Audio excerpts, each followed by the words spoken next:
Hello to all of you guys and welcome everyone to the An Academy channel Rank Up G. So hello to all of you guys. So how are you everyone? Am I audible to all of you? क्या ma'am की आवाज आप लोगों को आ रही है और visible भी है मैम? एक बार मैम को कमेंट्स में थम्स अप दे दीजिए so that I can go ahead with the today's class.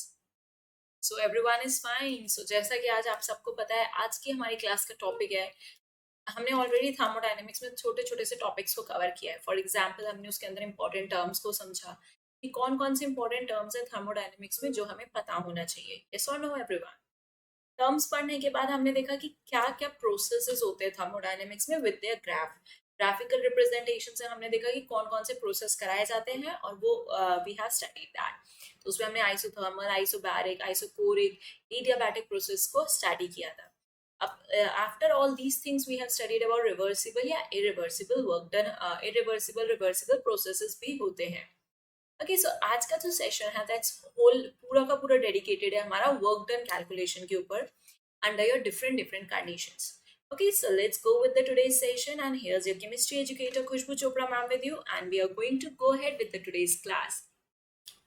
So here you can see that I have done my CSI NET in chemical sciences with all India rank 27, as well as I have experience as a quota faculty, and now we are going to go ahead with the today's session. So let's go everyone.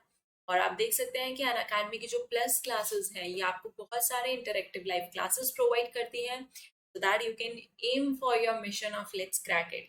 आप Unacademy के साथ जुड़ सकते हैं और with this we can say the biggest platform, isn't it, the biggest online platform for your live classes and the unlimited access. So the most beautiful thing कि आप यहाँ पे 24/7 आपके लिए आपके एजुकेटर्स यहाँ पे अवेलेबल होते हैं for your doubt discussions, for your sessions, for your practice, for your many queries. Yes or no? आप यहाँ पे हमारे साथ जुड़ सकते हैं.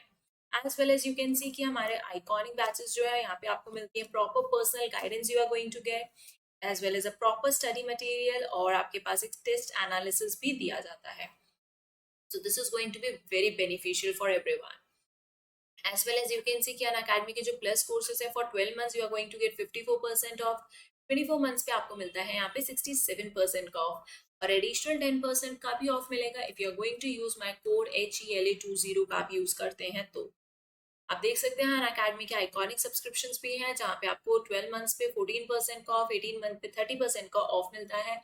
Again if you use the code HELA20 तो आपको एडिशनल 10% का और भी ऑफ मिलेगा. ये मैम का रेफरल कोड है HELA20 जिसका यूज करके आपको अन अकेडमी सब्सक्रिप्शन पे मिलता है 10% ऑफ. सो इस सुपर अमेजिंग पावर के साथ हम अपना आज का सुपर डुपर सेशन को बिगिन करने वाले हैं. आप देख सकते हैं IIT JEE आइकॉनिक सब्सक्रिप्शंस पे आपको अन अकेडमी प्रोवाइड करता है विद ब्रांडेड स्टडी मटेरियल. एक अच्छा स्टडी मटेरियल जैसे मैम हमेशा कहते हैं कि अच्छी पढ़ाई की शुरुआत के लिए बहुत ज़रूरी है. So go with this study material. आप सब मैम की प्रोफाइल पे जाके मैम को फॉलो भी कर सकते हैं. Okay guys, so you all can follow ma'am on an academy app और मैम को फॉलो करने के लिए मैम की प्रोफाइल का लिंक आपको इसी वीडियो के डिस्क्रिप्शन बॉक्स में मिलेगा. So you can just go ahead with that. So चलिए गाइस हम आज का अपने सेशन को यहाँ से बिगिन करने वाले हैं. सो let's go and let's move ahead with the today's class. जैसा कि मैम ने आप सबको बताया कि आज का जो सेशन है that's completely dedicated to your work done. यहाँ पे हम क्या करने वाले हैं, यहाँ पे हम वर्क डन की कैलकुलेशंस को सीखेंगे कि किस तरीके से under your different conditions we are going to calculate the work. जैसा मैम ने आप सबको बताया था कि वर्क की अगर हम बात करें so work it is a path function. Work कैसा फंक्शन है? पाथ फंक्शन है. सो देयरफॉर ये डिपेंड करेगा कि आप कौन से प्रोसेस को करवा रहे हो, उसी तरीके से आपको वर्क डन का फॉर्मूले को यूज करना पड़ेगा कि आपने जो अपना वर्क करा वो कौन से पाथ के थ्रू करा. क्या आपका पाथ आइसोथर्मल पाथ था, क्या आपका पाथ एडियाबैटिक था, क्या आपका पाथ आइसोबैरिक कंडीशन में था, अलॉन्ग विद दिस कि आपका प्रोसेस रिवर्सिबल था या इरिवर्सिबल प्रोसेस था. उस बेसिस पे हमारे पास यहाँ पे वर्क डन की कैलकुलेशंस रहेंगी. ओके, तो अगर हम वर्क डन की बात करें तो हमारे पास यहाँ पे जो हम वर्क डन स्टडी करेंगे that is all of your mechanical work.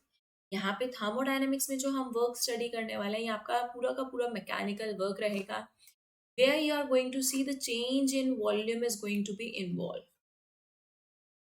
है ना। यहाँ पे हम देखेंगे कि आप क्या कर रहे हैं, चेंज कर रहे हैं, you are going to apply pressure, है ना। मैकेनिकल मीन्स आप यहाँ पे प्रेशर का अप्लाई कर रहे हैं, जिसकी वजह से यू आर अप्लाइंग फोर्स, है ना, जिसकी वजह से आप देखेंगे यहाँ पे change in volume is going to be observe.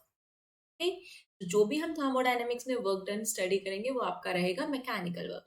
ऐसा नहीं है कि हमारे पास ओनली मैकेनिकल होता है, आपके पास इलेक्ट्रिकल वर्क डन भी होता है। So you can say whenever you are talking about the movement of charges, तो यहाँ पे आप VIT that is electrical work की बात करें।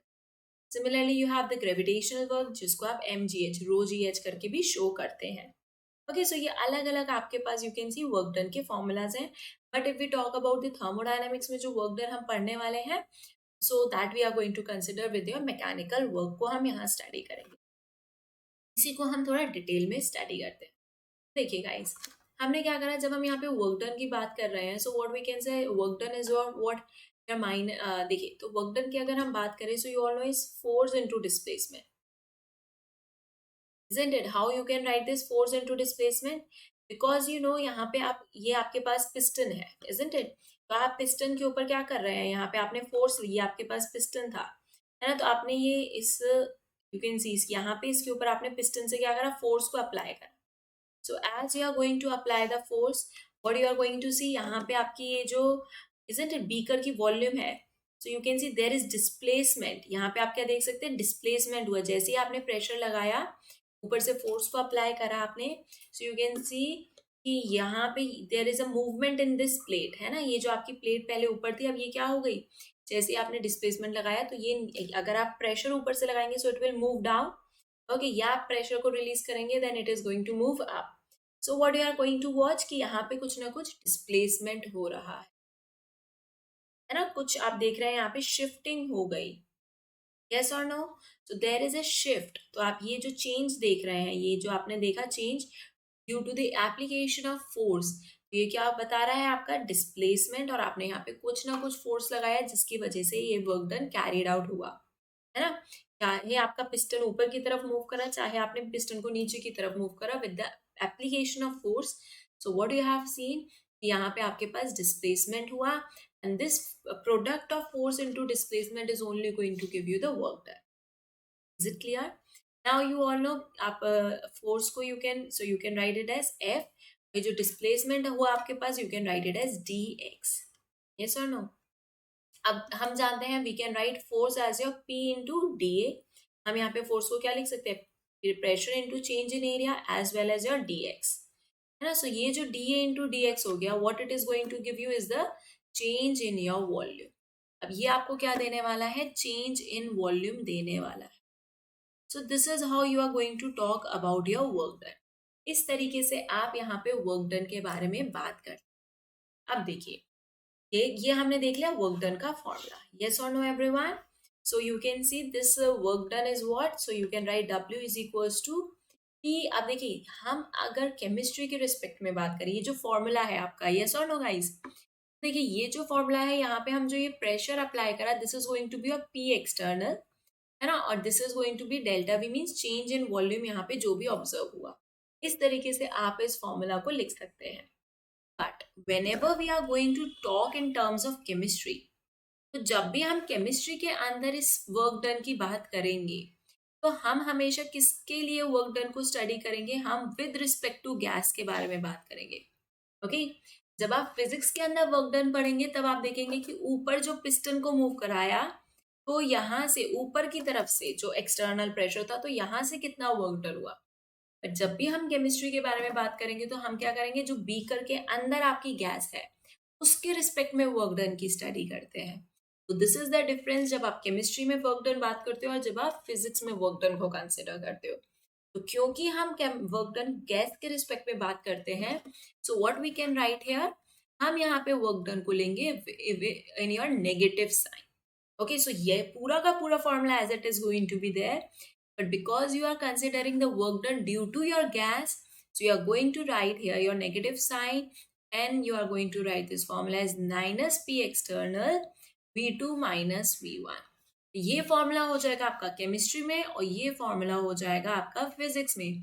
ये जो वर्क डन का साइन रहता है, this is going to differ in your physics and chemistry. सबसे इंपॉर्टेंट बात ये हमें पता होनी चाहिए। ठीक है, तो इस तरीके से हमारे पास यहाँ पे केमिस्ट्री में ये वर्क डन का फॉर्मूला बन जाता है। So what you can see, आपको दिख गया this D W is equal to minus F D X. आपके पास जो फॉर्मूला है that is your minus P D V. So what you are going to get, आपको यहाँ से मिलता है as your minus P V final minus V initial as your formula for your work done. आपके पास यहाँ से वर्क डन की कैलकुलेशन आ जाती है एक सिंपल इस फॉर्मूला के साथ। ओके, और ये जो वर्क डन हुआ ये हमारा कैसा वर्क डन हुआ, मैकेनिकल वर्क डन हुआ, जहां पे आपकी change in volume is going to be observe. Clear, ये सबसे पहला और बेसिक सा फॉर्मूला हुआ वर्क डन का which we should be knowing. अब इसका पता, ये पता होने के बाद हमें पता होना चाहिए that what are the sign conventions we should be know, है ना। हमें कौन कौन से साइन कन्वेंशन के बारे में पता होना चाहिए जब भी हम हीट ऑफ वर्क डन के बारे में यहाँ बात करने वाले हैं। तो ये बहुत इंपॉर्टेंट साइन कन्वेंशंस होते हैं। लेट्स सी, तो देखिए इन साइन कन्वेंशन को समझने के लिए एक सिंपल सी ट्रिक है हमारे पास, और वो ट्रिक क्या कहती है, the trick is like, let me tell you the trick. एक सिंपल सी ट्रिक है, और ये ट्रिक कहती है कि अगर कुछ भी काम करते वक्त आपके सिस्टम की एनर्जी इंक्रीज हो रही है, अगर सिस्टम की एनर्जी इंक्रीज हुई तो वहां पे साइन लगेगा पॉजिटिव। अगर कुछ भी करते वक्त आपके सिस्टम की एनर्जी बढ़ रही है तो वहां पे साइन क्या लगेगा, पॉजिटिव साइन लगना चाहिए। ठीक है, now let's talk about this. अगर हमने एक्सपेंशन करा, एक्सपेंशन मतलब सिस्टम ने काम करा, है ना, सिस्टम वर्क कर रहा है। Expansion we can write as work done by the system. तो जब आप देख रहे हैं सिस्टम काम कर रहा है, तो सिस्टम काम कर रहा है तो सिस्टम की एनर्जी क्या होगी, घटेगी। यस और नो, तो सिस्टम ने काम करा, सिस्टम की एनर्जी घटी, तो सिस्टम की एनर्जी घटी तो ये साइन कैसा हो जाएगा आपका, negative.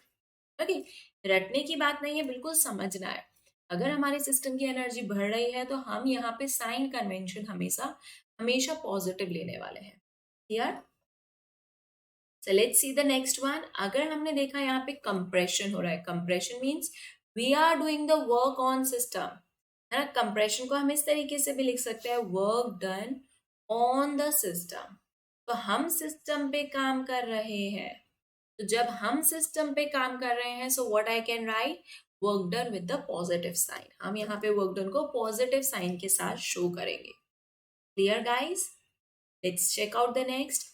If we are saying heat given to the system, system को हम हीट सप्लाई कर रहे हैं, तो सिस्टम को हीट सप्लाई करा हमने, इट मीन्स यहाँ पे रिएक्शन कैसा हुआ, एंडोथर्मिक।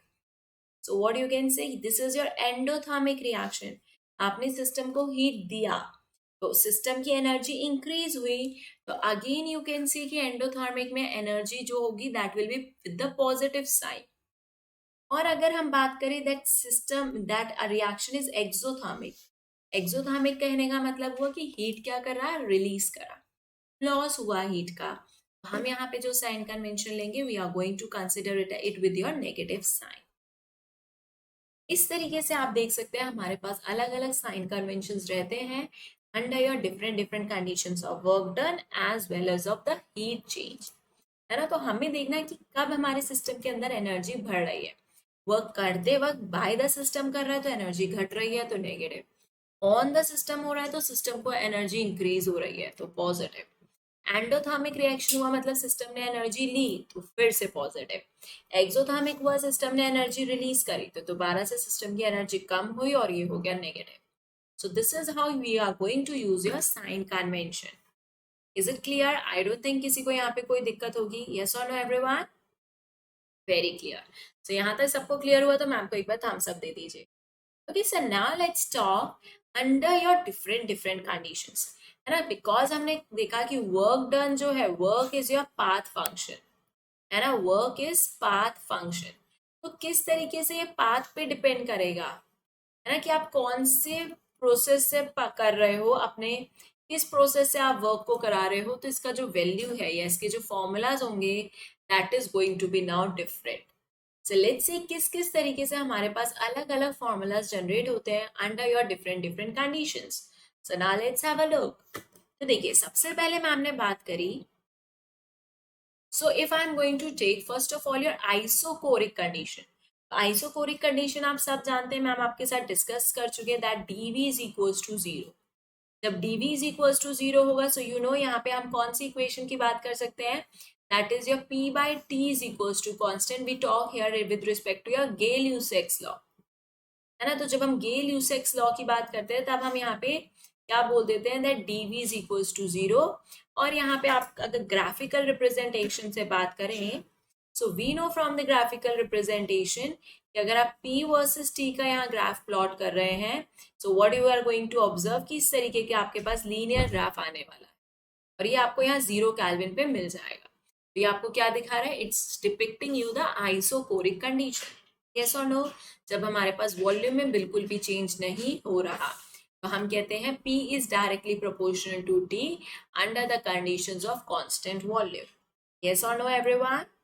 सो अगर हमें इतना पता है तो अब हमें देखना है आइसोकोरिक कंडीशन में how we are going to talk about the work done. तो अभी हमने देखा that work done is your minus P external dV delta V। So now what you can say कि आपका यहाँ पे जो चेंज इन वॉल्यूम था वो किसके बराबर है, बिकॉज हम आइसोकोरिक प्रोसेस ले रहे हैं सो आई कैन सिंपली से कि यहाँ पे मुझे पता है मेरा delta V is equals to dV और ये क्या है, जीरो ही है, यस और no guys. So what I can simply say कि यहाँ पे जो वर्क डन निकलेगा हमारे पास आइसोकोरिक कंडीशन में दैट विल ऑलवेज जीरो। तो अगर हमारे पास वॉल्यूम में ही चेंज नहीं हो रहा तो हम वहां पे क्या कह सकते हैं, वर्क डन ही वहां नहीं हुआ, बिकॉज हम मैकेनिकल वर्क की ही तो बात कर रहे हैं। तो अगर वॉल्यूम चेंज ही नहीं हो रहा तो हम क्या कहेंगे कि हमारे सिस्टम ने काम नहीं करा। तो सिंपली वी कैन से कि यहाँ पे work done by the gas, क्योंकि हम गैस के रिस्पेक्ट में निकाल रहे हैं, so it's going to be zero always. So under your isochoric, चाहे आपके पास रिवर्सिबल रहे इरिवर्सिबल रहे, यू कैन सिंपली से कि आइसोकोरिक कंडीशन में work done is your zero. Clear all of you. So ये हमने अभी फर्स्ट कंडीशन में निकाला, अब how we can calculate the work done. So let's talk about some other situations. अब देखिए इस तरीके से हम यहाँ पे ग्राफ प्लॉट कर सकते हैं। अब आप मुझे बता सकते हैं कि ये ग्राफ आपको क्या बता रहा है ना। हमने देखा था कि किस तरीके से हम ग्राफ के थ्रू इंफॉर्मेशन को कि कौन सा प्रोसेस हो रहा है उसको डिपिक्ट कर सकते थे, ये हम अपने प्रीवियस सेशन में कवर कर चुके हैं। सो अगर मैम इस सेशन की बात करें, so what you can see, यहाँ पे हमने देखा वॉल्यूम कांस्टेंट है, so I can write this is going to show you the isochoric what. अब आप देख रहे हैं आइसोकोरिक कंडीशन है, प्रेशर इंक्रीज हो रहा है, प्रेशर इंक्रीज कर रहे हैं तो हम कह सकते हैं वॉल्यूम क्या होगी, कम, प्रेशर इंक्रीज कर रहे हैं, so what we can see कि कंप्रेशन होना चाहिए था, but because it is an isochoric condition तो आई कैन से प्रेशर बढ़ा तो टेम्परेचर बढ़ा। So what I can write here is that the process is isochoric heating को denote कर रहा है। What it is depicting, it's showing you the isocoric heating situation. Yes everyone, is it clear? As well as अगर आप ये P और T का graph देख रहे हैं तो अगेन यू कैन से ये कौन सा ग्राफ दिखा रहा है आपको, गेल-यूसेक्स लॉ का ग्राफ दिखा रहा है, that is P is directly proportional to T under the conditions of your constant volume. आप इसी को क्या लिख सकते हैं, that P by T is equals to your constant. Okay so ये जो ग्राफ्स हैं ये हमें दोबारा से कौन सी सिचुएशंस को डिपिक्ट कर रहे हैं, it's depicting you the isochoric process. और हमने देखा आइसोकोरिक प्रोसेस में the work done will always be a zero. तो ये मैम ने आप सबको एक क्वेश्चन दिया, लेट्स सी कौन कौन इसका आंसर करेगा। सो फटाफट से मैं आपको बताना है कि कौन सा ग्राफ आपको यहाँ पे आइसोकोरिक चेंज को रिप्रेजेंट कर रहा है। So which graph is simply representing your isochoric change. अभी आप सबने देखा तो क्या आप मैम को आंसर बता सकते हैं इसका, everyone should give their answer in the comment section. सब लोगों का आंसर आना चाहिए कमेंट सेक्शन में कि इसका क्या आंसर होने वाला है। Okay so what we can see कि यहाँ पे अगर हम देखें तो प्रेशर और टेम्परेचर का जो ग्राफ है it's showing the linear, so again it is going to follow your Gale-Yusek's law, so we can say that P is directly proportional to T and this graph is simply showing you the constant volume, that is isocoric process.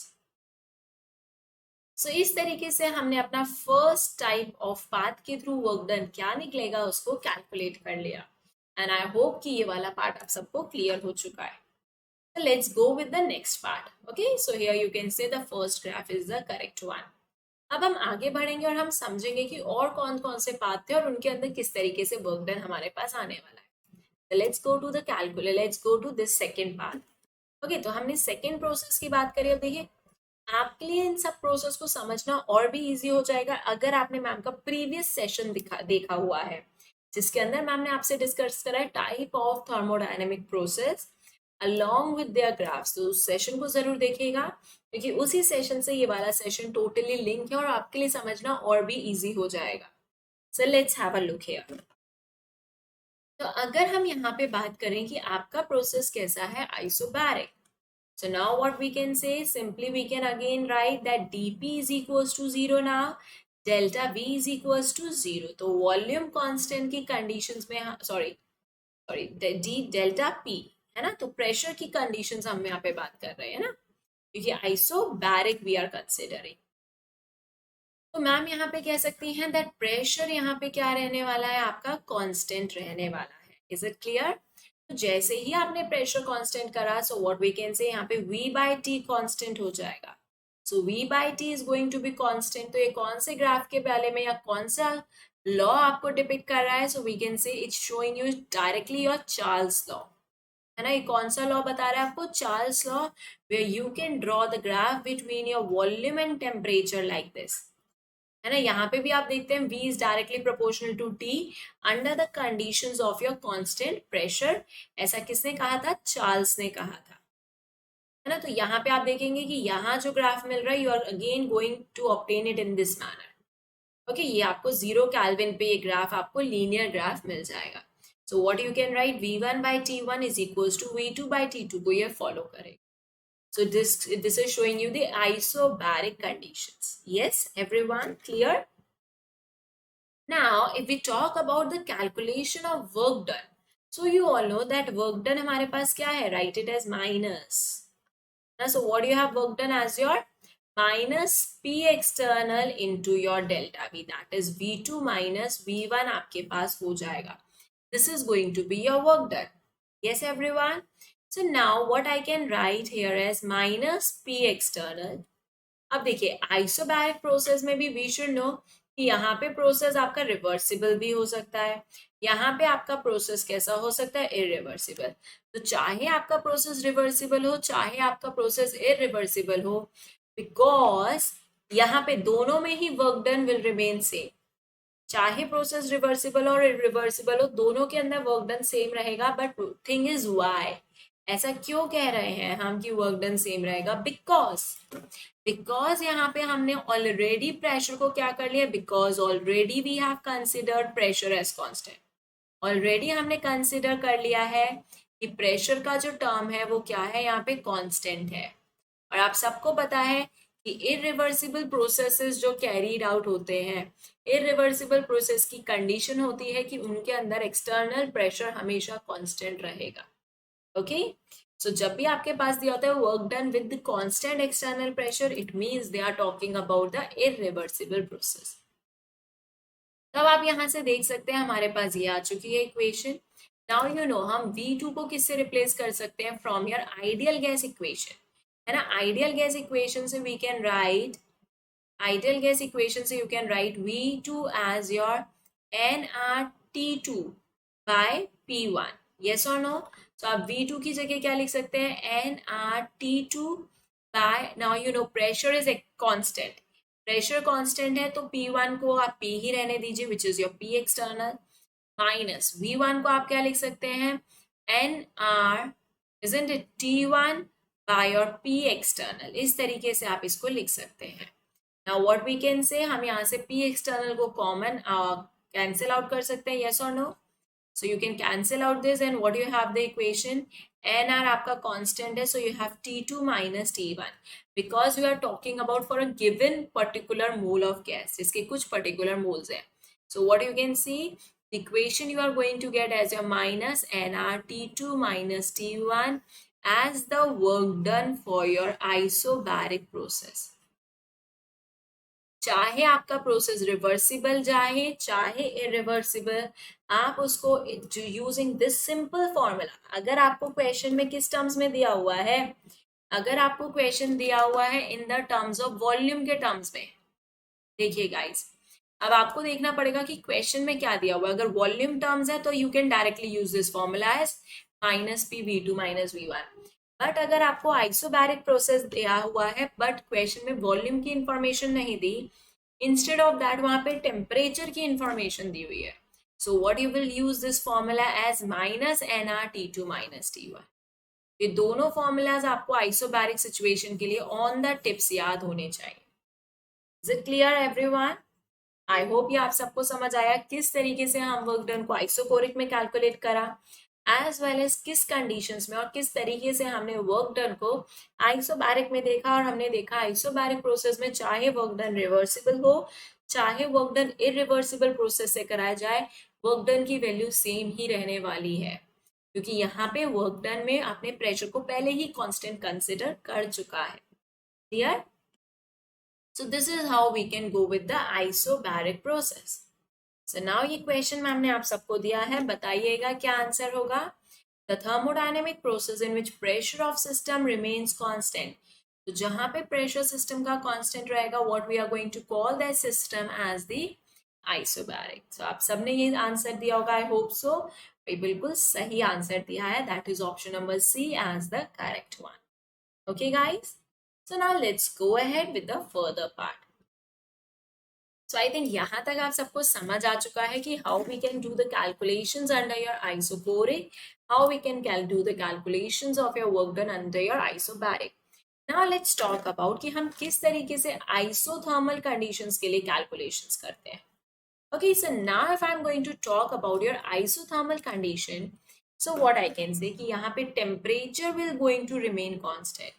यहाँ पे temperature हमेशा क्या रहेगा, आपका constant रहने वाला है। We know यहाँ पे dt is equals to zero और we can say delta t is equals to zero की कंडीशन सेटिस्फाइड हो जाती है। आप ये भी देख सकते हैं pv is equals to constant from your Boyle's law. ये आपने कहाँ से बताया? Boyle's law. बॉयल्स लॉ की कंडीशन ये आपके पास आ जाती है एंड यू कैन से जहां पे आपका बॉयल्स लॉ फॉलो होता है वहीं आप कहते हैं कि pv आपका क्या हो चुका है, कांस्टेंट हो चुका है। Yes or no everyone? And hence we can write, और अगर यहाँ पे हम PV का ग्राफ बनाते हैं, so we can draw the graph either as PV, है ना। so PV with respect to temperature अगर आप यहाँ पे बात करते हैं, so और PV with respect to volume, है ना। अगर आप वॉल्यूम चेंज कर रहे हो, so what you can see कि PV की value should going to remain constant, इस पे फर्क नहीं पड़ेगा। Similarly, if you go for a graph between your pressure versus volume, so आप देखेंगे because P is inversely related with your volume, so what we are going to get is your rectangular hyperbola आपको यहाँ पे मिल जाएगा। so this is how you are going to get these type of curve आपको यहाँ पे obtain होने वाले हैं and we can see that P1 V1 is equals to P2 V2। ये सारे ही चीजें आपको क्या डिपिक्ट कर रहे हैं? These all conditions are simply showing you the isothermal conditions।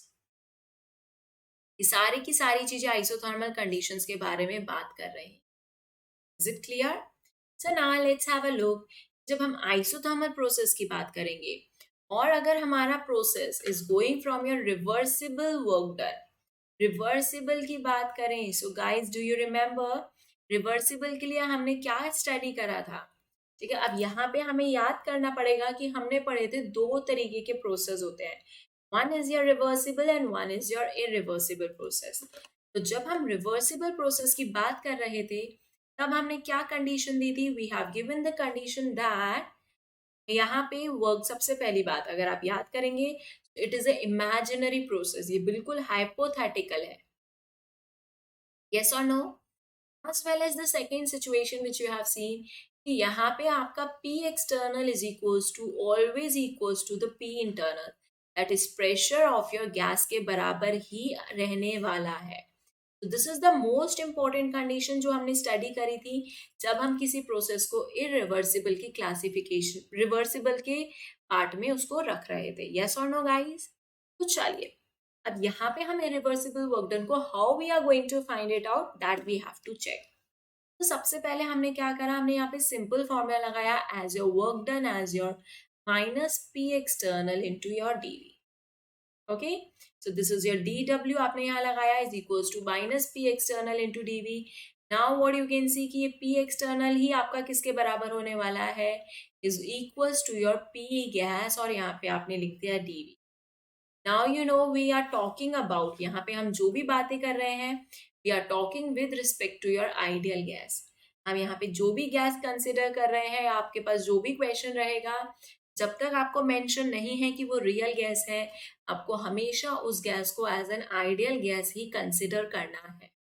Okay, so जैसे ही हम उस गैस को आइडियल गैस कंसिडर करेंगे, so what we can write as P gas is equals to your nRT/V हम यहाँ पे लिख देंगे। So let's do that. हमने यहाँ पे क्या लिख दिया, -nRT/V, और ये हमारे पास हो गया dV। So now we can see यहाँ पे n, r और t तीनों के तीनों कांस्टेंट है, because we are talking about the isothermal condition, तो टेम्परेचर वाला पार्ट भी कांस्टेंट है। इस पूरे कांस्टेंट को अगर हम इंटीग्रेट करें, okay, so if you want to calculate the dW, हमने इसको इंटीग्रेट करा, हमने कंप्लीट वर्क डन को फाइंड करना है, so we can write it as -nRT, और हमने इसको इंटीग्रेट करा विद 1/v dV को। Okay, so what we have from your initial position, okay, you can write to the final position से आपने इसको इंटीग्रेट करा, तो what you have going to have is -nRT, और यहाँ पे आ जाएगा आपके पास lnV। Okay, so here you have VI से लेके VF तक। तो आप इसको क्या लिख सकते हैं, as your -nRT lnV final -lnV initial, yes or no? और फर्दर आप इस इक्वेशन को लिख सकते हैं as your -nRT lnVF/VI। This is the most important equation जो आपको क्या देने वाली है, वर्क डन देने वाली है and for your isothermal reaction. तो जब भी आपके पास आइसोथर्मल रिवर्सिबल वर्क डन की बात करेंगे, isothermal and we can say reversible work done, so आपके दिमाग में यही इक्वेशन आनी चाहिए, तभी आप अपने इक्वेशन को सॉल्व कर पाएंगे। Is it clear everyone? ये इक्वेशन आपके लिए आई कैन से वेरी इंपॉर्टेंट इक्वेशन है। सो -nRT lnV final/VI। Okay, now you can write this equation either in the terms of LOG, आप इसको log के टर्म्स में भी लिख सकते हो, yes or no? So let me choose pen। हाँ, तो अगर हम इस इक्वेशन को LOG के टर्म्स में लिखे, so what I can write here is simply 2.303 से हमें मल्टीप्लाई करना रहेगा, है ना। So nRT log V2/V final/VI, as well as I can say आप इस इक्वेशन को प्रेशर के टर्म्स में भी लिख सकते हैं, because we know that pressure is inversely related with your volume। अगर आपको क्वेश्चन में वॉल्यूम के टर्म्स नहीं दिए बल्कि प्रेशर का टर्म दिया हुआ है, so what you can write, आप इस इक्वेशन को कैसे लिख सकते हैं, as your -2.303 nRT ln, you have PF, sorry log हो जाएगा यहाँ पे, और P फाइनल बाय PI/PF, है ना। यहाँ पे क्या हो जाएगा, P initial by P final हो जाएगा। तो ये आपके पास इक्वेशन आ जाएगी जब आप किसके रिस्पेक्ट में बात करेंगे, आप बात करेंगे work done for isothermal reversible process. Is it clear all of you? Ma'am को यहाँ पे आप सब थम्स अप दे दीजिए कि आप सबको इतनी बात अच्छे से समझ आ गई, है ना। सो ये हमने कैलकुलेट करा कि किस तरीके से वर्क डन को हम फाइंड करेंगे for the isothermal reversible process. So now let's go ahead। अब हम अपने एक और प्रोसेस के पास आ जाते हैं जिसको हम बोलते हैं आइसोथर्मल इरिवर्सिबल। ओके, यहाँ तक आप सबको क्लियर है गाइस?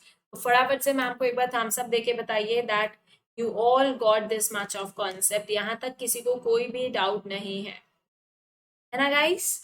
सो चलिए हम आगे के कॉन्सेप्ट की बात करेंगे और हम आगे बढ़ेंगे। So now what is given to us, let's have a look. अब हम बात कर रहे हैं वर्क डन दोबारा से आइसोथर्मल कंडीशन की, but now this time you can see the process is irreversible. अगर हम इरिवर्सिबल प्रोसेस की बात कर लें तो हमने ये कहा था कि इरिवर्सिबल प्रोसेस में कैसे पता चलता है प्रोसेस इरिवर्सिबल होता है। यहाँ पे लिखा जाता है at under your constant external pressure. What is written whenever the process, I can write irreversible. आपको कैसे पता चलता है, how you can find the irreversible process हो रहा है, जब भी आपको लिखा होगा that is the process is carried out, process is carried out under constant external pressure, under constant external pressure. तो जब भी आपके पास इस तरीके का स्टेटमेंट मेंशन हो, ओके, जब भी आपके पास इस तरीके का स्टेटमेंट मेंशन होगा that work done is against the constant external pressure, so we can say ऐसा प्रोसेस आपका irreversible हो जाता है। So what we can say, हम यहाँ पे सिंपल इक्वेशन यूज करेंगे as your minus p external delta v. So you know work done under constant external pressure, external pressure आपका constant है ना, so we can write this is your constant here. तो क्योंकि external pressure constant है तो हम इसको constant मान के इसको हम बाहर ही कंसिडर कर लेते हैं, है ना। So what we can write, what you have here is minus P external, आप यहाँ पे लिख सकते हैं v2 minus v1। Now again from your ideal gas equation what I can write here as your n R T2। अब यहाँ पे आपका टेम्परेचर इज अगेन कांस्टेंट, तो यहाँ पे आप टेम्परेचर को ले सकते हैं ओनली T, है ना। सो यहाँ पे हो गया एन आर टी बाय और V2 और यहाँ पे आपका हो जाएगा P2 माइनस यहाँ पे हो जाएगा nRT, T क्यों लिखा, क्योंकि टेम्परेचर कांस्टेंट है, बाय और P1। So what you can further write it as, आप इसको लिख सकते हैं माइनस P एक्सटर्नल nRT और यहाँ पे आपकी इक्वेशन हो जाएगी 1/P2 minus 1/P1। So what you are going to have here, आप देख सकते हैं आपके पास क्या बन चुकी है, वर्क डन की इक्वेशन बन चुकी है। Okay, so this is how you can calculate the work done for isothermal irreversible process. Okay, अब यहाँ पे मैम आपको कुछ इंपॉर्टेंट बात बताएंगी। तो जब भी आपके पास आइसोथर्मल इरिवर्सिबल प्रोसेस हो, you should go with this particular equation. आपको हमेशा किस इक्वेशन को यूज करना है, आपको इसी इक्वेशन को यूज करना है as minus P external nRT 1/P2 minus 1/P1। अब देखिए मैम यहाँ पे आपको एक बहुत इंपॉर्टेंट बात बताएंगी जो आपको इक्वेशन सॉल्विंग में हेल्प करेगा कि ये जो माइनस, ये जो पी एक्सटर्नल होगा, ओके, और ये जो P2 होगा, अगर मान लीजिए आपको क्वेश्चन में P2 गिवन है तो you have to use that P2। और अगर आपको क्वेश्चन में फाइनल प्रेशर नहीं दिया हुआ, इफ क्वेश्चन में आपको फाइनल प्रेशर नहीं दिया हुआ, so what we can simply say कि P2 ही आपका क्या होगा, P एक्सटर्नल के बराबर ही होगा। So P2 is equals to your P external if final pressure mention नहीं होता तो। So this is how we can use the equation for your isothermal irreversible work done. क्या सब लोगों को यहाँ तक समझ आया?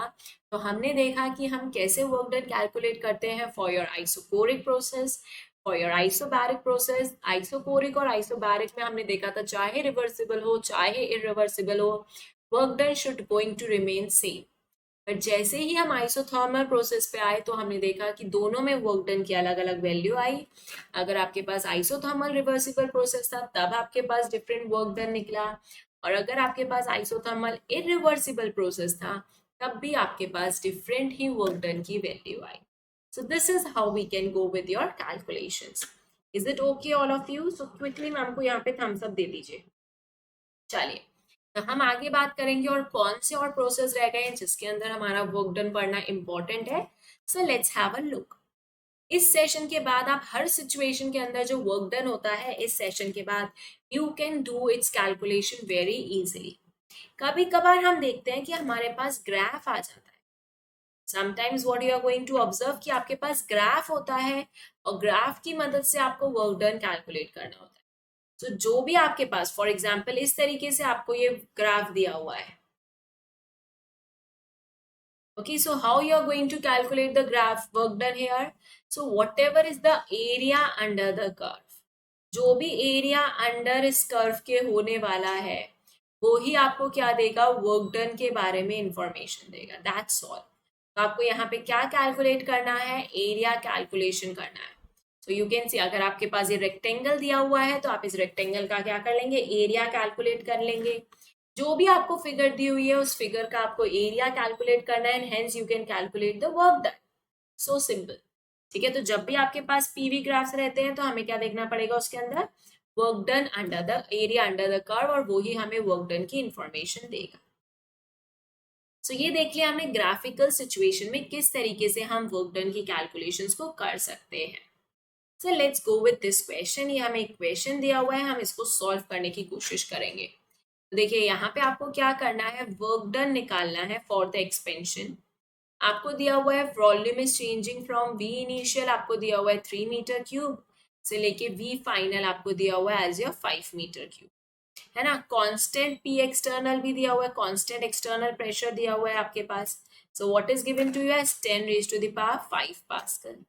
अभी आपने देखा जब भी आपको वर्क डन निकालना हो, कांस्टेंट एक्सटर्नल प्रेशर हो, so what you can simply write it as minus P external V2 minus V1, and what we can have here is minus 10 raised to the power 5, and you can have here is 5 minus 3, so we can say your answer is as minus 2 into 10 raised to the power 5. So ये आपके पास क्या निकल चुका है, work done की calculation निकल चुकी है. So this is in your joules, Pascal meter cube, which is your joule. So this is how simply you can calculate the work done. Clear everyone? So now let's go with the next. तो चलिए ये आपको एक और next question दिया ma'am ने, देखते हैं इसको किस तरीके से सॉल्व करना है। इसके अंदर भी हमारे पास वर्क डन की कैलकुलेशन ही है। So what we have here, पहले हम ए पार्ट को करेंगे, फिर हम बी वाले पार्ट को भी करेंगे। तो ए पार्ट में आपको बोला है that when you are going to have 1 mole of an ideal gas, हमने आपको कहा आपको हमेशा गैस को कंसिडर करना एज एन आइडियल गैस, जब तक क्वेश्चन में मेंशन नहीं करा कि वो आपकी रियल गैस है, till that you are going to consider it only as the ideal. तो आपके पास 1 मोल आइडियल गैस है, in volume is given to you as 10 liters of container, pressure is given to you as under 1 atm, is allowed to enter a evacuated bulb of capacity 100 liter. So you can see V1 V2 आपको दिया हुआ है as your 100 liter. अब आपको यहाँ पे क्या calculate करना है, you have to go for the work done calculation. अब सबसे इंपॉर्टेंट बात यहाँ पे हमें क्या दिया हुआ है, ठीक है, हमें यहाँ पे दिया हुआ है क्या, वैक्यूम। व्हाट वी कैन से, यहाँ पे हमें वैक्यूम की सिचुएशन दी हुई है ना। तो वैक्यूम दिया हुआ है, सो वी कैन से यहाँ पे आपका पी एक्सटर्नल क्या हो चुका है, 0 हो चुका है ना। सो दिस वी कैन से यहाँ पे पी एक्सटर्नल 0 हो चुका, और जैसे ही पी एक्सटर्नल 0 हो जाएगा, हम यहाँ पे सिंपली आंसर लिख देंगे कि यहाँ पे जो वर्क डन होगा वो हमारा क्या हो जाएगा, 0 हो जाएगा। So that's how simply you can go for your answer. Okay? So चलिए नेक्स्ट पार्ट की बात कर लेते हैं। Let's talk about the B part.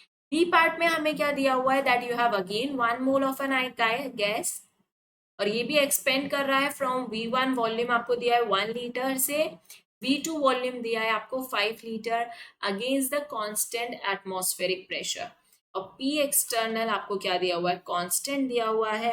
So what you can सी, आप सिंपली यहाँ पे अपना दोबारा से फॉर्मूला यूज कर सकते हैं as the minus P external V2 minus V1। So what you have here is pressure आपके पास क्या, एटमॉस्फेरिक प्रेशर, सो 1 atm हो जाएगा, है ना। V2 minus V1, so you have here is 4। So what you can write here is your age your minus 4, है ना। तो यहाँ पे आपके पास क्या आ जाएगा, माइनस 4 atm, है ना। तो यहाँ पे क्या आ जाएगा, माइनस 4 atm लीटर atm आपके पास यहाँ पे क्या आ जाएगा, वर्क डन आ जाएगा। Is it clear all of you, क्या ये सबको समझ आया यहाँ तक, किस तरीके से हमने वर्क डन का कैलकुलेशन किया? Okay, I hope this part is clear to everyone. Now let's see, sometimes you are going to get the work done for a chemical reaction. देखिए कभी कभार हमें वर्क डन कोई रिएक्शन दिया होता है और उसके लिए कैलकुलेट करना होता है। When reactions is given, अब जब भी हमारे पास रिएक्शन गिवन होगा तो हमें यहाँ पे क्या कॉन्सेप्ट लगाना है उसको देखते हैं। तो यहाँ पे एक सिंपल सा कॉन्सेप्ट हम ये यूज करते हैं कि देखो ये हमारा बीकर है, इसके अंदर हम कोई केमिकल रिएक्शन को प्रोसीड करा रहे हैं, ठीक है। अब जब ये बीकर एटमॉस्फेयर में रखा हुआ है ना, अब हम क्या कह सकते हैं, एटमॉस्फेयर का प्रेशर क्या है हमारा, ये एक्सटर्नल हमारा एटमॉस्फेयर का प्रेशर कांस्टेंट है, यहाँ पे कह सकते हैं। तो हम सिंपली बोल सकते हैं कि यहाँ पे जो वर्क डन होगा, वर्क डन जो होगा under your constant external pressure, मतलब वर्क डन जो होगा अंडर कांस्टेंट पी एक्सटर्नल। यहाँ पे क्या होगा, आपका एक्सटर्नल प्रेशर क्या रहेगा, कांस्टेंट। जब कांस्टेंट प्रेशर के लिए हम वर्क डन कैलकुलेशन करते हैं वो ही हम यहाँ पे यूज करेंगे। So what we can write is minus P external dV लिख सकते हैं, कांस्टेंट है ये। अब आपको पता है कि पीवी इज इक्वल्स टू क्या होता है, एनआरटी होता है। सो व्हाट यू कैन से, यहाँ पे चेंज इन वॉल्यूम है, so you can replace this equation as a minus delta n g R T. तो जब भी आपको वर्क डन किसी भी रिएक्शन के लिए कैलकुलेट करना हो, तो हमें पता है वहां पे एक तो हम एक्स्ट्रा प्रेशर को क्या ले रहे हैं, कांस्टेंट ले रहे हैं, क्योंकि हमारा रिएक्शन क्या हो रहा है, एटमॉस्फेरिक 1 atm प्रेशर के अंदर ही तो हो रहा है। तो हम यहाँ पे क्या लिख सकते हैं, as your minus delta n g R T from your ideal gas equation. अब ये एन जी क्या दिखा रहा है, दिस इज वेरी इंपॉर्टेंट, ये जी लिखना बहुत इंपॉर्टेंट है। कभी कभार आप इसी पे ध्यान नहीं देते और आपका क्वेश्चन गलत हो जाता है। सो ये डेल्टा एन जी, ये जी हमें क्या दिखा रहा है, change in the gaseous mole, change in gaseous moles of reactant and product. ठीक है, जो चेंज हो रहा है गैसियस मोल्स में, उसका डिफरेंस दिखा रहा है, of number of moles of gaseous moles of product minus number of gaseous moles of reactant. तो ये आपको डेल्टा एन जी की वैल्यू दे रहा है, और इसी से आप अपना वर्क डन को कैलकुलेट करते हैं जब भी आपके पास कोई केमिकल रिएक्शन होता है। Is it clear everyone? So let's सी, हम इसी के ऊपर भी थोड़े से न्यूमेरिकल्स को सॉल्व करेंगे और क्वेश्चन सॉल्विंग करेंगे। So let's have this question. Okay, so सबसे पहले हम देख लेते हैं what is given to you in the first part. Okay, अलग अलग पार्ट है, हम देखेंगे किस तरीके से हमें सॉल्व करना है। So in which of the following work done is on the system. अब देखिए, हम पहले इस क्वेश्चन का कॉन्सेप्ट पढ़ेंगे, कॉन्सेप्ट को समझेंगे और फिर क्वेश्चन को सॉल्व करेंगे। So work done on the system कहाँ कहाँ पे हो रहा है, work done on the system, ध्यान से देखिएगा, ऑन द सिस्टम लिखा है। तो अगर हम कह रहे हैं work done on the system हो रहा है guys, so what I can से, जब भी सिस्टम पे काम हो रहा है तो सिस्टम की एनर्जी क्या हो रही है, सिस्टम की एनर्जी बढ़ रही है। तो यहाँ पे वर्क डन कहाँ कहाँ पे पॉजिटिव निकलेगा, आपको ये बताना है। नाउ यू कैन सी, यहाँ पे हर जगह आपके पास केमिकल रिएक्शंस थे, तो जब भी हमें वर्क डन को निकालना है फॉर केमिकल रिएक्शंस के लिए, और केमिकल रिएक्शंस के लिए जब हम वर्क डन कैलकुलेशन करेंगे, so what I can write as delta n g R T लिख सकते हैं हम। तो simply we can go with your work done as your minus delta n g R T, है ना। अब हम देखेंगे किस किस के अंदर हमारे पास N G, so N ji is your what, N two minus N one होने वाला है ना। So N ji is your what, N two minus N one. तो चलिए हम ये कैलकुलेशंस को कर लेते हैं। So what you are going to have, तो आपके पास जब आप कैलकुलेशन करेंगे तो आपको पता है ना, that is your delta n g. अब देखिए, so we can say delta n ji is your what, number of moles of product minus number of moles of reactant. तो जहां अगर हम यहाँ पे फर्स्ट केस के लिए we are going to calculate, so what you have is 1, positive value है। Similarly second case के लिए you are going to calculate, so you can see here you have number of moles of product and reactant, so this is your -1. Here if you are going to calculate for the third reaction, तो 7 you have here, तो 7 is the answer.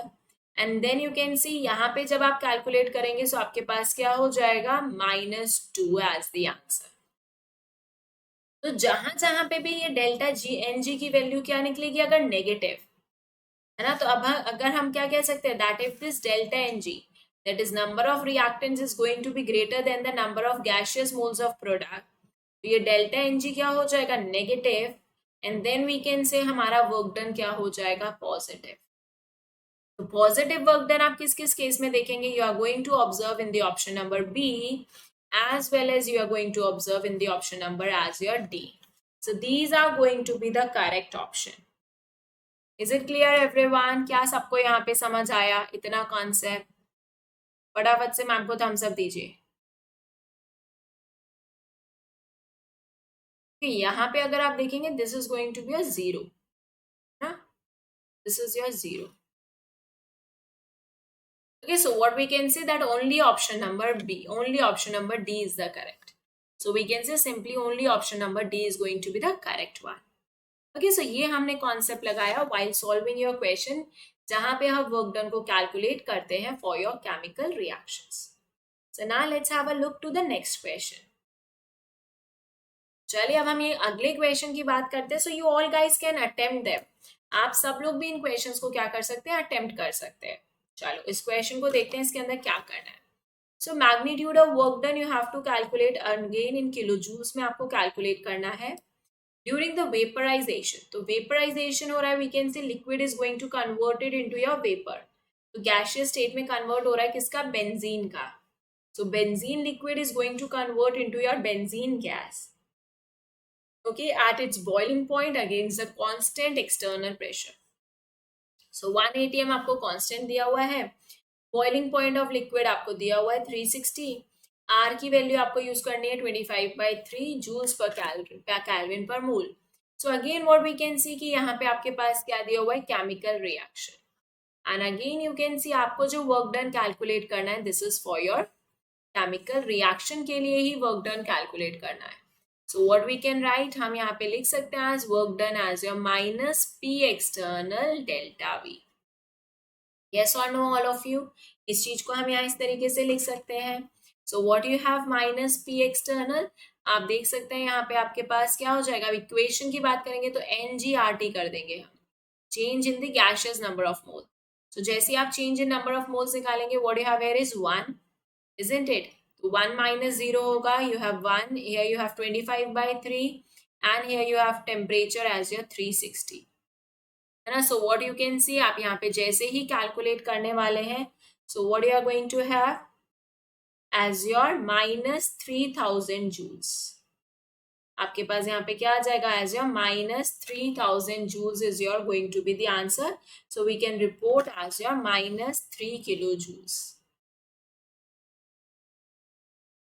Is it clear all of you, क्या सबको समझ आया किस तरीके से हमने इस क्वेश्चन को सॉल्व करा? Got it everyone? So let's go with the next part. So ये क्वेश्चन मैम आप सबको होमवर्क क्वेश्चन दे रही हैं, आप सब लोग इसको अटेम्प्ट करेगा और कमेंट सेक्शन में इसका आंसर करेगा. This is a homework question for everyone and give its answer in the comment section. ठीक है, इसको कमेंट सेक्शन में जिसका आंसर आ जाएगा वो जरूर आंसर सेंड करेगा. सो चलिए आगे बढ़ते हैं और अपने नेक्स्ट टाइप ऑफ प्रोसेस के अंदर वर्क डन के कैलकुलेशन को चेकआउट करते हैं, किस तरीके से हम अंडर योर एडियाबैटिक प्रोसेस के अंदर वर्क डन को फाइंड आउट करेंगे. सो आई थिंक यहाँ तक आप सबको समझ आया कि किस तरीके से हम वर्क डन की कैलकुलेशन करते हैं जब भी हम बात करेंगे कि हमारा प्रोसेस आइसोकोरिक है, आइसोबैरिक है, आइसोथर्मल के लिए अंदर हमने देखा for reversible, for reversible process, as well as अब हम देखेंगे for your adiabatic process. So now let's have a look for this reversible adiabatic process. तो देखिए, जब भी हम बात करेंगे, whenever we are going to talk कि हमारा प्रोसेस adiabatic है ना, तो adiabatic कहने का सीधा सीधा मतलब क्या था यहाँ पे, dq आपका क्या हो जाएगा, 0. तो जब dq आपका 0 हो जाएगा तो आपको अब यहाँ पे यूज होगा फॉर द, आपको यहाँ पे क्या यूज करना पड़ेगा, you are required to use the equation of first law of thermodynamics. आपको यहाँ पे फ्लॉट की इक्वेशन यूज करनी पड़ेगी, that is delta U is equals to Q plus W. Okay, और अगर आपने ये इक्वेशन पढ़ी है तभी आप इसको यूज कर पाएंगे. ठीक है, this is the first law of equation, first law of thermodynamics की इक्वेशन है. सो अब हम देखिए यहाँ पे कह सकते हैं डेल्टा यू जो होगा, यहाँ पे क्यू 0 हो गया, सो वी कैन से यहाँ पे जो वर्क डन निकलेगा वो किसके बराबर होगा, चेंज इन इंटरनल एनर्जी. और चेंज इन इंटरनल एनर्जी का फॉर्मूला ही हमारा क्या होता है, NCV/dt. What you have is NCV/dt. This is the formula for your change in internal energy. That's all. तो इसी तरीके से हमारे पास क्या निकल जाता है, you can go for the calculation of your work done whenever you are talking about your reversible adiabatic process. जब भी आप इंटरनल एनर्जी को देखेंगे, इंटरनल एनर्जी का formula is NCV/dt. So NCV/dt को हम लिख सकते हैं as your T2 minus T1. Yes or no everyone? As well as we know one more thing. अब ये छोटी छोटी सी इंफॉर्मेशन हमें पता होनी चाहिए. What is that? So important information is that first is your Mayer's equation. ये हमें पता होनी चाहिए. What is Mayer's relation? So Mayer's relation is simply your Cp minus Cv is equals to R. Second, we should know the simple formula of gamma, which is atomicity, is your Cp by Cv. This is your gamma. Okay, and then we can see आप यहाँ से gamma और CV को replace करेंगे. So what you can say, CV is equals to R upon gamma minus 1. CV क्या आ जाएगा as your R by gamma minus 1. यहाँ पे आपका क्या निकल जाएगा, CV you are going to get. Okay, so जैसे ही हमारे पास ये CV आ गया as your R upon gamma minus 1, हमने इसको लिख दिया N. CV की जगह you can write R upon gamma minus 1. Now you can replace your temperature from your ideal gas equation. Ideal gas equation से अगर हम temperature को replace करेंगे, so what you have here is P2 V2 by your NR minus P1 V1 by your NR. So what you can see, NR से NR आपका cancel and hence you are going to get this equation for your work done under reversible adiabatic process. तो जब भी आपके पास reversible adiabatic process होगा, you can simply go with this particular equation. Is it clear everyone कि किस तरीके से यहाँ पे हम वर्क डन का कैलकुलेशन करेंगे? ठीक है, gamma is your atomicity. Gamma क्या होती है आपकी atomicity. Okay, so this is how you can go with the calculation part. So let's go with the next part. Next question की बात करते हैं. Under your irreversible. So this is the last situation. ये आपकी last condition है जिसमें हमें work done calculation आता है. So this is the irreversible adiabatic. Irreversible adiabatic में again you can see Q is getting 0. So जैसे ही Q 0 हो जाएगा, again you can see delta U is equals to your dW. Delta U you all know is NCV T2 minus T1. और अगर हम adiabatic process के अंदर बात करते हैं इरिवर्सिबल, तो इरिवर्सिबल के अंदर मैम ने आपको बताया था क्या मतलब है यहाँ पे, under the constant external pressure. That's all. This is the most important statement, under the constant external pressure. तो what you can write as minus P external delta V, है ना. डेल्टा वी को we can write as minus P external V2 minus V1. और V2 और V1 को आप replace कर सकते हैं from your ideal gas equation as your nRT2 by P2 minus nRT1 by P1 and hence you are going to get this irreversible adiabatic process का work done. Is this is clear to all of you guys? यहाँ तक समझ आया? तो ये हमने देखा किस तरीके से हम वर्क डन को कैलकुलेट करते हैं फॉर योर डिफरेंट प्रोसेस.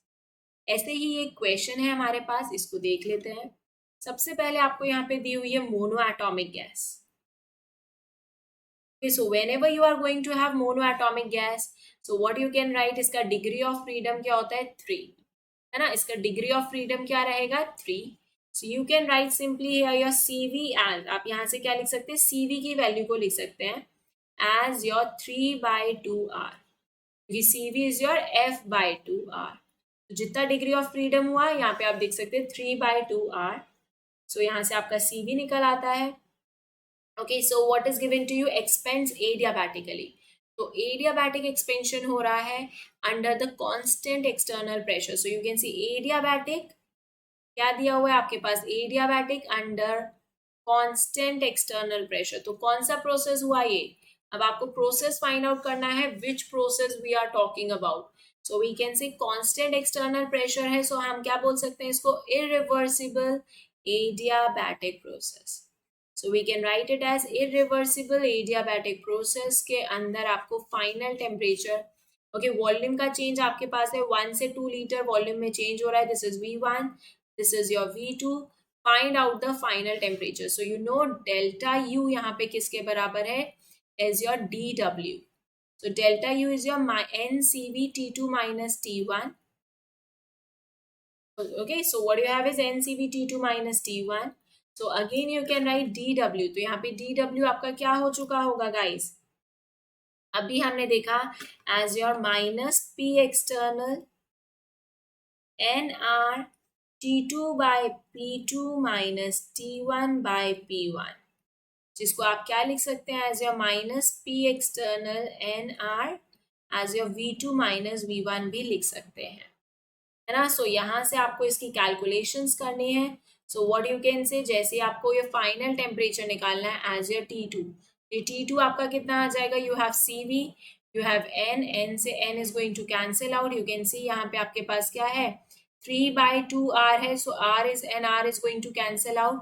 तो यहाँ पे आपका क्या हो जाएगा, this is minus P external 1 दिया हुआ है आपको. So you have P external देखिए 1 ATM दिया हुआ है, this is P external. So what you have here is 2/3 हो जाएगा, 2/3. और यहाँ पे आपके पास क्या आ चुका है ना. So what you can see, यहाँ पे आपके पास आ जाएगा 2/3 है ना. So you are going to have 2/3R. Okay, और यहाँ पे आपका V2 minus V1 आप देख सकते हैं, this is again your 1. This is how you are going to get your answer. और यहाँ पे आपके पास क्या है as your minus T2 minus T1. So you can calculate your T2 from this. आपके पास क्या आ जाएगा T2 as your. अब जैसे ही T2 का कैलकुलेशन करेंगे you are going to get the correct option as the option number C. Okay, so you can go for the calculation part. और आपके पास यहाँ पे आपका आंसर आ जाएगा because this is your -2 3/2R. Okay guys, so hence you are going to get your T2 value as this. So we can go with the correct option as option number C. I hope this much is clear to all of you. जहाँ पे हमने देखा अलग अलग situations में आप किस तरीके से work done की calculations को कर सकते हैं. आई होप इस सेशन के बाद आप डिफरेंट डिफरेंट क्वेश्चंस की प्रैक्टिस करें जिसके अंदर आपको वर्क डन को कैलकुलेट करने को बोला जाए, चाहे आपके पास आइसोथर्मल प्रोसेस हो, आइसोबैरिक, आइसोथर्मल रिवर्सिबल और इरिवर्सिबल, और एडियाबैटिक रिवर्सिबल और इरिवर्सिबल प्रोसेस हो. आप सबके अंदर वर्क डन, चाहे process under the gaseous system हो, चाहे ग्राफिकल वर्क डन बोला हो, you can calculate that after this particular session. और आपको क्वेश्चन प्रैक्टिस करनी चाहिए. Okay guys, so that's all for the today's class. I hope you guys enjoyed this session और आपको यहाँ से बहुत इंपॉर्टेंट इन्फॉर्मेशन मिली हो. You can follow ma'am on Unacademy app. आप मैम की प्रोफाइल पे जाके मैम को फॉलो करेंगे, so you will get more and more notifications for my classes. So that's all for the today's session guys. I hope you all like this and you all enjoyed the today's class. Okay, so I hope you are satisfied with the session. So if you're happy, then you can do definitely subscribe the channel. Channel को जरूर subscribe करिएगा guys, bell icon को press करिएगा और like and share जरूर करिएगा session को. So thanks everyone for the today's class. So bye bye all of you and take care everyone. Bye guys.